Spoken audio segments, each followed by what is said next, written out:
چیخ اٹھتا ہے کہ مجھے چین کیوں نہیں ملتا، مجھے سکون کیوں نہیں ملتا، مجھے اطمینان کیوں نہیں ملتا۔ تم ٹھیک کہتے ہو تمہیں چین نہیں ملتا، تم ٹھیک کہتے ہو تمہیں سکون نہیں ملتا، تم ٹھیک کہتے ہو تمہیں اطمینان نہیں ملتا، اس لیے کہ ہمیں ان طریقت قدوں میں انسان نہیں ملتا، اس لیے کہ ہمیں ان دولت قدوں میں انسان نہیں ملتا، طریقت قدوں میں قرآن نہیں ملتا، مسجدوں میں دہشت گردی ہے پر رحمان نہیں ملتا۔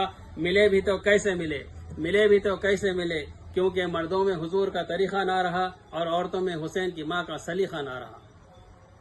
لیکن آج جدھر نظر اٹھتی ہے انسانوں کی بستیوں میں بے چینی، بے قراری، بے اطمینانی، ہر دل بے قرار، ہر دماغ بدحواس، ہر روح سوگوار، حیات اور اس کی برنائیاں، حسن اور جوانی اور اس کی انگڑائیاں، حسن اور اس کی حش رضائیاں، تمام زندگی ایک عمر رفتہ سازش کستہ، انسان کی زندگی ایک بھٹکا ہوا قدم بن کر رہ گئی ہے۔ اس کو پتہ ہی نہیں ہے کہ کہاں سے آیا تھا، کہاں کو جا رہا ہے، کیا کرنے آیا تھا اور اس کے ساتھ کیا ہو رہا ہے۔ وہ کہتا ہے میں نے احسن بنایا، یہاں دیکھو تو کوئی نہیں۔ یہاں دیکھو تو کوئی نہیں۔ مسئلہ یہ ہے کہ وہ کون ہے جسے اس نے احسن بنایا۔ جسے وہ احسن بنائے وہ ایسے تو نہیں ہو سکتا، اور جو یہ ہے یہ وہ نہیں جسے اس نے احسن بنایا۔ بات کہاں گم ہو گئی؟ اگر قرآن کریم کی اگلی آیت تلاوت کرتے تو یہ مسئلہ بھی ختم ہو جاتا۔ خالق ارشاد فرماتا ہے لقد خلقنا الانسان فی احسن تقویم ثم رددناہ اسفل سافلین۔ پہلے ہم نے اس کو اچھا پہ بنایا، پھر ثم پلٹا کر رددناہ اسفل سافلین بری شکل میں پیش کیا۔